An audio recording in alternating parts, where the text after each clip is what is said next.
let's begin by taking a few more breaths together. So exhale first, and take a deep breath in, and let it go. Another deep breath. Let go. One more deep breath in.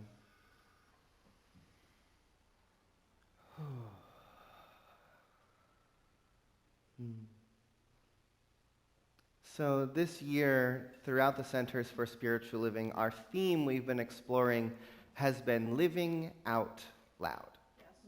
And each month we've been churning on different ways we're exploring that, how to bring it in, how to live it out. And last month, the whole conversation we explored was playing with paradox. And just to sum that up really quickly, the paradox in which we were speaking about, the thing that we're all being asked to hold, is these two truths. One, God is all there is. There is one supreme reality, there is one absolute perfection, there is light, there is truth that makes up everything. And then, there's the world as we experience it. That seems to appear to be not quite so perfect. This seems to be not quite so sacred, not quite all God and all good all the time. And we're being invited to hold the deepest truth we can access in the midst of everything else we're experiencing. And so we're going to keep kind of evolving that conversation this month, and we're going to be talking about the sacred, the mundane, and the profane. As this was originally written in the themes, it was written the sacred, the mundane, the profane. Oh my. The sacred being those places where we remember that truth, where we feel the oneness, where we feel the love, where we recognize that there's something deeper at work here or in this place, right? We opened up with this song this morning, Spirit is in this place, right? And we come here because we feel that. We acknowledge that we're here in the sense of the sacred, right? And the mundane is the world we walk in the rest of the time. Right? When we don't remember that it's sacred. When we think we're just doing the dishes or mowing the lawn or going to the grocery store, we think of that as the mundane, just a regular daily life, a regular waking consciousness. And then the profane is that which we as humans decide to identify as being the opposite of the sacred. The thing that takes us away from center. Those places, those moments where we feel like we're being pulled away from those deeper truths. And the thing is, there's one truth that we cycle around first, right? Which is this teaching, this idea that we teach here, that God is all that there is. That the entirety of the universe, that the consciousness that's looking out through my eyes, through your eyes, that's living and breathing in every person and everyone, everything, everywhen, everywhere, is the one life, is God itself, is pure consciousness. Well, if that's the case, then if that one thing is all that there is, then everything is sacred. That's right. And then there's our human experience where we like to label things. And we say, well, that's sacred or that's not, right? In a lot of our classes and when we meet with our practitioners, we say, God is all that there is. And then you go, but what about? And it's like, well, it either is or it isn't, right? So I think the thing that the depth of spiritual practices have to offer us is that when we are willing to look for it, the sacred reveals itself wherever we look. Right? When we sit in meditation or prayer, we may find it at the center of ourself, within our mind, within the depths of our heart. Mindfulness, as many of us are aware of, Buddhist practices, mindfulness practices, right? They tell us to just look into the mundane, look into your daily life, look into washing the dishes, look to your breath, look to the way that you walk upon the earth, and look to that as a sacred activity, right? And I've been having this thought this week, what if each one of us were to claim a spiritual practice this week and choose something in your life that you think of as mundane? Going to the grocery store, washing your dishes, taking a shower, cooking food, whatever it is. And what if you identified that one thing this week as the most sacred activity you engage in? Oh. Would it look different? Would you approach it differently? How would you interact with life, with that whatever it is in front of you, if you were interacting with it as if it were the most sacred thing you could possibly do? I'm going to read you a poem. If you've been in my synthesis classes, you've heard this before. I've probably read it to you from here. But there's a poem called Chop Wood, Carry Water by a poet named Maya Luna. And I think she describes exactly what it is I'm trying to communicate to you. So listen to this poem and think about bringing the sacred into your daily life, into those little mundane moments. So take a deep breath. And she says this: when you sweep the floors, gather your daily regrets in the dustpan. Release them into the afternoon sun and let the seeds of sorrow plant new dreams. When you wash the dishes, scrub away the debris of mind. Let every bubble reveal the emptiness of your original face.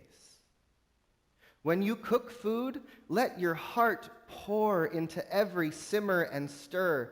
Let every spice and kernel and grain contain your holy devotion to this brief human life. When you eat, chew your own love. Swallow the arms of the mother. Let them wrap around your belly with infinite compassion. Let every bite be an act of worship. When you bathe, let your hands become healers. Strip the body of its tensions and confusions. Pour the water of suppleness back into your bones. Baptize yourself into holy presence. Let your skin drink the nectar of open delight. Let fingernails scratch open your tired old wounds until your wholeness is revealed beneath the static. When you walk, let each toe pressing into the earth be a thank you note to the gift of ground. When you breathe, let each inhale be a love letter to God and every exhale a blessing to the trees. You are a living prayer and magic in motion. The church of the ordinary is the secret of secrets. For it is in the tiny places that kindness lives. And this kindness is the doorway to God.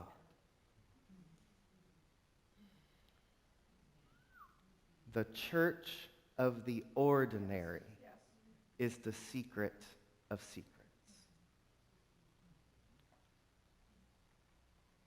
I heard Matthew Fox say at the Parliament of the World's Religions that the antidote to hate in the world is recognition of the sacred.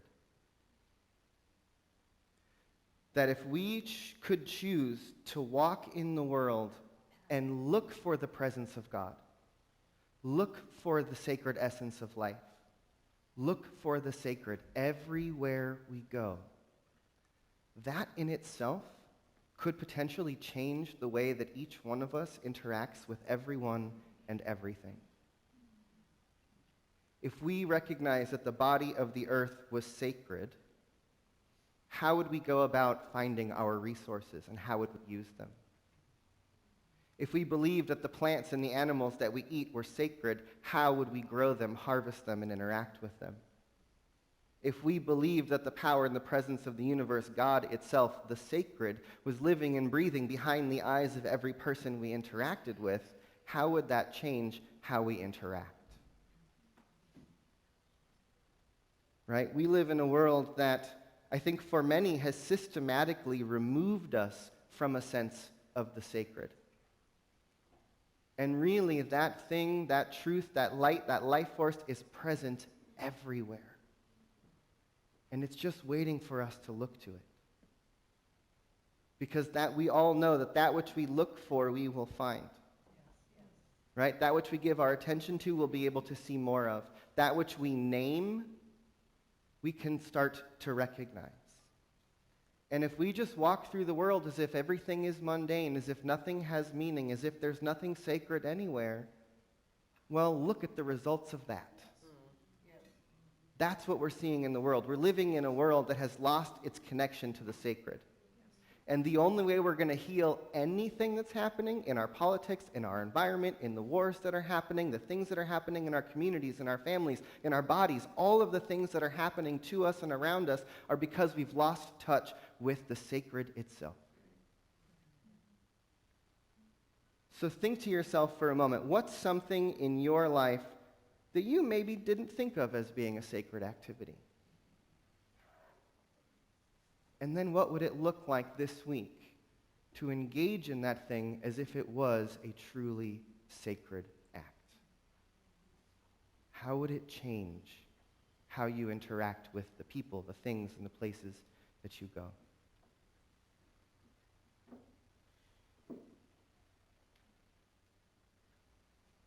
I remember in a book from Thich Nhat Hanh, and he was talking about meditation, mindfulness, about bringing our awareness to the sacred.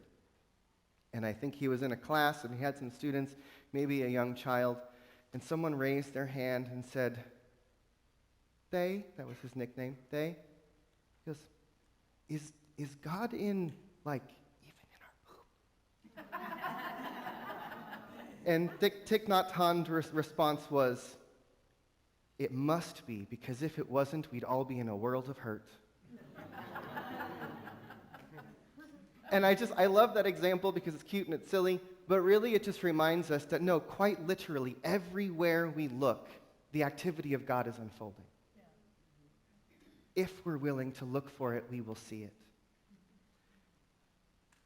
If we truly walked in the world, if everyone truly walked in the world with a connection to that sacred truth about who we are, if we were willing to look for it in the other, there's no room for racism. There's no room for war. There's no room for oppression. If I recognize that that which is looking through me is the same thing that's looking through you, is the same life that is below my feet as I walk, the one life everywhere, the world could be so radically different if we all chose to walk in the world looking for God. Just looking for God. You know, I remember so many quotes from Mother Teresa talking, when she's asked how is it that she's able to work with the poor and the sick and continue to do it her whole life and give and give and give and give. And her response was always, because every single person I see is my beloved. Every single person who I touch is my God, is my Christ, is the one. How would you be different if you walked through the world today with that perception looking through your eyes? How would we be different with each other? So that's the question. What would it look like for each one of us to walk through our days as if everything we do and everyone we meet are emanations of the sacred? And for each one of us, everyone and everything becomes an access point to that sacred truth when we're willing to look for it. So let's go look for it. Okay? Take a deep breath in and let go. Take another deep breath and let it go.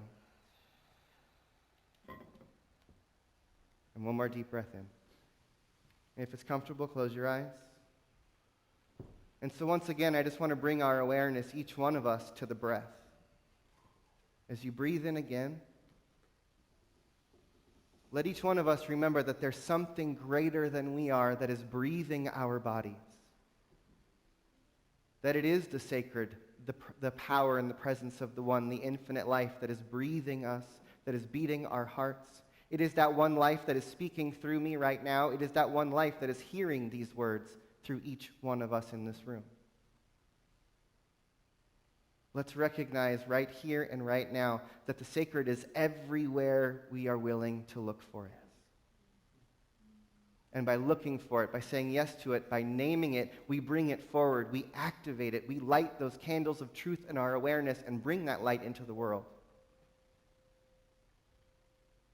So as we breathe again, let each one of us just place our hands on our hearts for a moment and just feel and know that it is that sacred presence that is living and breathing at the very center of who we are. And as we remember that that is the truth of who we are, let's then remember that everyone and everything in this world is connected to that same truth. And that in the midst of the chaos, in the midst of the pain, in the midst of all that is swirling around us in the world, the one thing each one of us can do is bring the awareness of the sacred to right where we are.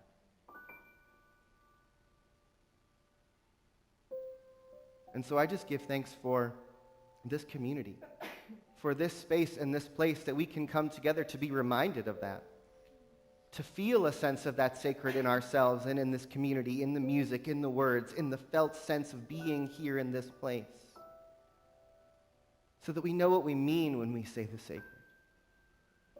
But then let us begin to walk that into the world. Let it begin to look through our eyes. Let it begin to listen through our ears. Let each one of us begin to become the place where everywhere we walk becomes holy ground because we name it so. And that every interaction we have becomes a revealing of that sacred space in the interaction. That each one of us is spirit, revealing itself to itself by interacting with each other. We remember the truth of who we are. And so for all of this and the more, I just stand in gratitude in this moment. And I just surrender to what is. Remembering that what I can do is I can look for God. And I can bring that awareness with me everywhere I go. And so I let it be. And so it is.